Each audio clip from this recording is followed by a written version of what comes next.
बिस्मिल्लाहिर्रहमानिर्रहीम। नाज़रीन, मेरा नाम हसन अदील है और आप मेरा चैनल देख रहे हैं। नाज़रीन, आज की इस वीडियो में हम सबसे पहले बात करेंगे इंडिया में जारी G20 समिट की, जिसमें कुछ ऐसे इंतहाई अहम फैसले किए गए जिनका पाकिस्तान की सियासत और पाकिस्तान के मुस्तकबिल पर बहुत अहम असर हो सकता है। उसके बाद बात करेंगे सऊदीया के वली अहद मोहम्मद बिन सलमान की, उन्होंने कोई ऐसी शर्त रख दी है पाकिस्तान आने के लिए इमरान खान की रिहाई के हवाले से। आखिर में बात करेंगे बिलावल भुट्टो की, जो पीडीएम पर पूरी तरह से बरसते हुए नजर आ रहे हैं, बल्कि अपने ही वालिद के बयानात के खिलाफ भी जाते हुए मालूम हो रहे हैं।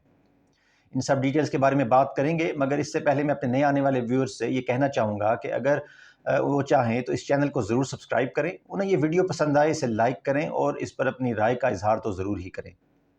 सबसे पहले बात करते हैं इंडिया में जारी G20 समिट की।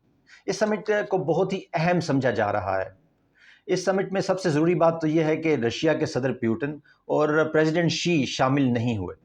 इस बात से ये अंदाज़ा लगाया जा रहा था कि शायद ये जो समिट है ये नाकाम हो जाए, क्योंकि दो अहम लीडर्स नहीं आए और इस समिट में कोई ऐसे फैसले कर लिए जाएं यूक्रेन को लेकर रशिया के ख़िलाफ़ कि इससे भी G20 के स्ट्रक्चर पर बहुत ही बुरे असरात हों और इंडिया भी जो है वो नाकामी का शिकार हो जाए डिप्लोमेटिक लेवल पर। मगर इंडिया को क्रेडिट देना पड़ेगा एज अ पाकिस्तानी। हमारे लिए जब हम ऐसी कोई बात करते हैं तो हमारे खिलाफ बहुत से हल्के खड़े हो जाते हैं, मगर जब क्रेडिट ड्यू हो तो इंडिया को भी क्रेडिट देना चाहिए और बल्कि हम उनसे सीख भी सकते हैं उनकी डिप्लोमेटिक पॉलिसीज से, वो कैसे अपने मुल्क को चला रहे हैं। अगर कोई अच्छी चीज़ कोई भी कर रहा है तो हमें उसको अपनाना चाहिए, उससे सीखना चाहिए, उससे लेसन हासिल करना चाहिए। अब कहा यह जा रहा था कि क्योंकि इस G20 में रशिया और चाइना नहीं है, सारे यूरोपियन कंट्रीज़ शामिल हैं, अमेरिकन शामिल हैं, तो इसमें शायद यूक्रेन के हवाले से कोई ऐसी बात कर दी जाए, कोई ऐसी मज़म्मत कर दी जाए रशिया की, जिससे रशिया और इंडिया आपस में दूर हो जाएं और ये समिट नाकाम हो जाए। मगर ऐसा हुआ नहीं। इंडिया ने बड़ी ही कामयाबी से, बड़ी ही हिकमत अमली से, बड़ी ही अच्छे हिकमत अमली से और बड़े ही कमाल किस्म की डिप्लोमेसी से एक ऐसा लामिया जारी करवाया है जिसमें उन्होंने मज़म्मत की भी है और नहीं भी। उन्होंने रशिया को भी खुश कर दिया है और अपने जो G20 में जो आए मेहमान थे उनकी भी लाज रख ली है। उन्होंने सिर्फ इतना लामिया जारी किया कि किसी भी मुल्क को ताकत के बल पर किसी और मुल्क की ज़मीन पर कब्ज़ा नहीं करना चाहिए। बस इतनी सी बात की, मज़म्मत नहीं की। मज़म्मत से एक स्टेप पीछे रह गए। इससे उन्होंने अपना उल्लू रशिया के साथ भी सीधा कर लिया और बाकी ममालिक के साथ भी। इस समिट में एक और भी अहम फैसला किया गया जिसका लिंक पाकिस्तान से भी है। इस समिट में एक मेमोरेंडम इशू किया गया, एक MOU साइन किया गया, मेमोरेंडम ऑफ अंडरस्टैंडिंग। उसमें यह कहा गया कि एक नया इकोनॉमिक कॉरिडोर बनाया जाएगा जिसमें इंडिया, मिडल ईस्ट, यूरोप और अमेरिका तक शामिल होंगे। एक नया रास्ता जो उन्होंने इकोनॉमिक तरक्की के लिए बनाने का अंदिया दिया। ये इकोनॉमिक जो कॉरिडोर वो बनाने जा रहे हैं, ये उन्होंने चाइना के जो पाकिस्तान को लेकर CPEC का मंसूबा है उसको काउंटर करने के लिए बनाया है और उसका अल्टरनेटिव दिया है। और ज़रा ये भी बता रहे हैं कि इसमें पाकिस्तान को भी इन्विटेशन दी गई है। अब ये भी हो सकता है कि पाकिस्तान के जो पावरफुल हल्के हैं उन्होंने ऑलरेडी ये फैसला कर लिया हो कि वो अमेरिका के साथ इस इकोनॉमिक प्लान का हिस्सा ज़रूर बनेंगे, क्योंकि अमेरिका की खुशनुदी तो हमें सबसे पहले चाहिए होती है और जो भी अमेरिका को एब्सोल्युटली नॉट करता है उसको तो पाकिस्तान में हुकूमत से हटा दिया जाता है, बल्कि जेलों में भी डाल दिया जाता है और उसकी पार्टी को भी ख़त्म कर दिया जाता है। अब अगर हम ये इकोनॉमिक प्लान ज्वाइन करते हैं जिसमें इंडिया, यूरोप और अमेरिका शामिल हैं, तो इसका हमारे अपने CPEC पर क्या असर पड़ेगा, इसका हमारे चाइना के साथ रिलेशंस पर क्या असर पड़ेगा, ये सारी बातें हैं जो आइंदा आने वाले कुछ अरसे में हमें पता चलेंगी और 2 महीने बाद शायद इस इकोनॉमिक प्लान की मज़ीद तफसीलात भी हमारे सामने आएँ।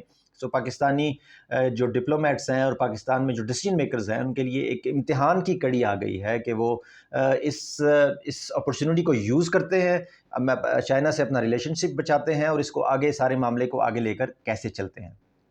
उसके बाद बात करते हैं मोहम्मद बिन सलमान की। वो भी इस G20 समिट का हिस्सा हैं और इसी वजह से सऊदीया भी जो नया इकोनॉमिक प्लान है वो उसमें शामिल है। मोहम्मद बिन सलमान ने पाकिस्तान आना था, ये कहा जा रहा था, पाकिस्तान के मुख्तलिफ हलकों से ये खबर आ रही थी।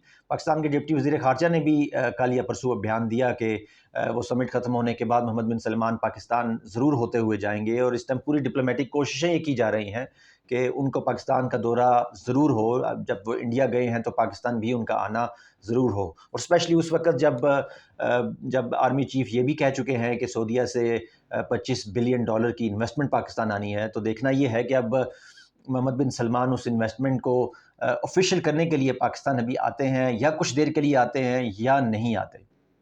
रऊफ़ क्लासरा साहब जो पाकिस्तान के एक मायनाज़ सहाफ़ी हैं, एक बड़ा नाम है उनका, उन्होंने एक खबर ब्रेक की। उन्होंने कहा कि मोहम्मद बिन सलमान ने ये शर्त रख दी है, उन्होंने ये कह दिया है कि मेरा मेरा भाई जेल में है तो मैं पाकिस्तान कैसे आऊँ।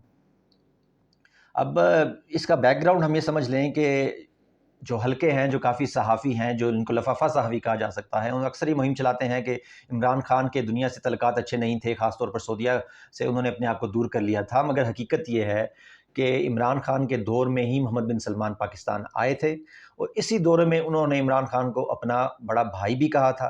फिर उसके बाद इमरान खान पर जब कातलाना हमला हुआ तो सबसे पहले जिस इंटरनेशनल लीडर से इमरान खान का रब्ता हुआ वो भी मोहम्मद बिन सलमान ही थे। तो ये इसका बैकग्राउंड है, इससे हमें ये बात समझ आती है कि इमरान खान के तल्लुकात मोहम्मद बिन सलमान से इंतहाई अच्छे हैं। और इसमें ये भी इमरान खान का बीच में भी एक दफ़ा बयान आया था कि इमरान खान का मोहम्मद बिन सलमान से रब्ता है इस सारे क्रैकडाउन के दौरान। इसके बाद जो सऊदीया में पाकिस्तानी सफ़ीर है उसको भी हटा दिया गया था इस शुबे पर कि शायद इमरान खान साहब का मोहम्मद बिन सलमान से जो कंटिन्यूस रब्ता है वो शायद इसी चैनल के थ्रू है, तो उसको काउंटर करने के लिए उन सफ़ीर को भी वहाँ से हटा दिया गया था। अब इस खबर में कितनी सदाकत है ये शायद कुछ आने वाले घंटों में या कुछ आने वाले दिनों में हमारे सामने इसकी मज़ीद तफ़सीलात आ जाएँ। पर अगर ऐसा है, अगर उन्होंने वाक़ई ऐसा मोहम्मद बिन सलमान ने ऐसा बयान दिया है तो ये इमरान खान की बहुत बड़ी कामयाबी है और इमरान खान के मुखालफिन, पीटीएम और ताकतवर हलकों की बहुत बड़ी नाकामी है जो इमरान खान को ख़त्म तो करना चाहते हैं मगर हर मोड़ पर उन्हें इसमें पसपाई मिल रही है। इमरान खान पेशावर में इलेक्शन जीत जाता है, इमरान खान हरीपुर में इलेक्शन जीत जाता है, इमरान खान गिलगित बल्तिस्तान, अस्तोर के दूर दराज इलाकों में भी इलेक्शन जीत जाता है। और अब अगर इतने बड़े वर्ल्ड लीडर से जो पाकिस्तान के लिए इंतहाई अहमियत का हामिल हैं, जिन्होंने पाकिस्तान में $25 बिलियन की इन्वेस्टमेंट करनी है, उनकी जानब से अगर ऐसा कोई बयान है तो ये इमरान खान की बहुत बड़ी कामयाबी है। और शायद ये भी हो सकता है कि आजकल जो बातें चल रही हैं कि इमरान खान पर क्रैकडाउन तो एक तरफ जारी रखा जाए मगर कोई उनसे बातचीत भी की जाए, कोई अफ़हाम व तमहीम से मसाइल का हल किया जाए, तो शायद ये कहीं इस प्रेशर की वजह से तो नहीं अफ़वाह तफ़हीम शुरू हो गया और ये बातचीत के चैनल खुल गए और ये जो मुशर्रफ के दौर में इंफॉर्मेशन मिनिस्टर से दुरानी साहब वो एक्टिव हो गए और वो मुलाकातें कर रहे हैं, कभी प्रेसिडेंट से, कभी जो है ताकतवर हलकों से। तो ये इसकी तफसीलात हमें आइंदा दिनों में मिल जाएंगी। उसके बाद बात करते हैं बिलावल भुट्टो की। बिलावल भुट्टो एक इंतखाबी मुहिम पर निकले हुए हैं। वो मुख्तलिफ़ दौरों का, मुख्तलिफ़ इलाकों का दौरा कर रहे हैं।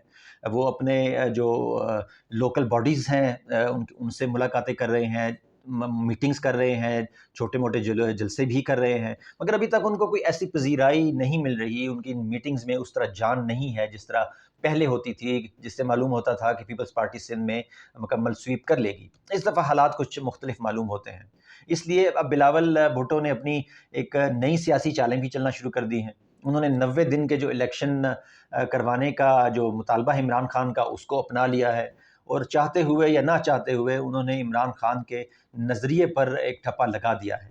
उन्होंने एक बयान दिया, उन्होंने कहा कि हमारे इत्तेहादी इलेक्शन से भाग रहे हैं तो उन्हें भागने दें। सियासत में जो डर गया वो मर गया। हमारे सियासी इत्तेहादी डर कर भाग रहे हैं, डर कर भागना पीपल्स पार्टी की तरबियत का हिस्सा नहीं है। तो उन्होंने ये क्लियर पैगाम दे दिया, ये क्लियर मैसेज दे दिया कि जो पीडीएम है, जो नवाज़ शरीफ की पार्टी है, जो पीएमएलएन है और जो बाकी इत्तेहादी पार्टियां हैं, वो इस वक्त इमरान खान के खौफ में मुब्तला हैं। वो ये बात जो बिलावल भुट्टो ने की, बिलावल भुट्टो का ये बयान इस बात के पर मोहर लगा देता है कि ये पीडीएम इंक्लूडिंग बिलावल भुट्टो ये बात समझते हैं कि अवाम इमरान खान के साथ ही है और जब भी इलेक्शन हुए तो कामयाबी के ज़्यादा चांसेस जो हैं वो इमरान खान के ही हैं। बिलावल भुट्टो के 90 दिन के बयान के बाद जरदारी साहब का भी बयान आया, जिन्होंने कहा कि जो इलेक्शन कमीशन है आइन के मुताबिक मरदमशुमारी हो और उसके बाद जो है वो इलेक्शन जब भी हों वो करवाए जाएँ। उसके बाद फिर बिलावल भुट्टो साहब ने बयान दिया, अपने वालिद के ख़िलाफ़ बयान दिया। उन्होंने कहा कि मैं अपने वालिद के घर में जो है मैं उनकी बातें मानने का पाबंद हूँ, मगर सियासत में और पार्टी के मामलात में सीईसी ही फ़ैसला करती है। और उन्होंने अपना एक ایک فرم سٹینڈ لے دیا کہ وہ 90 دن میں ہی الیکشن چاہتے ہیں، مگر اس میں بھی بلاول بھٹو کی منافقت ظاہر ہوتی ہے۔ ان کا یہ مطالبہ کہاں تھا جب وہ حکومتیں انجوائے کر رہے تھے، جب وہ وزیر خارجہ بن کر مختلف ملکوں کے دورے کر رہے تھے اور ان کے کافی سارے وزراء اس پی ڈی ایم حکومت کا حصہ تھے، تب تو انہوں نے اس قسم کا کوئی نعرہ بلند نہیں کیا تھا۔ تب جب عمران خان پنجاب اور پختونخوا میں الیکشن کروانے کے حوالے سے نعرے لگا رہے تھے، تب بلاول بھٹو کہاں تھے؟ تو یہ ان کی منافقت ہے، اور اب عوام ان کی منافقت کو سمجھتی ہے، عوام باشعور ہو گئی ہے سوشل میڈیا کے دور میں، سو ان کی یہ چال کسی صورت بھی کامیاب نہیں ہوگی۔ ناظرین، یہ تھی اب تک کی میجر اپڈیٹس۔ بہت شکریہ۔ اللہ حافظ۔ پاکستان زندہ باد۔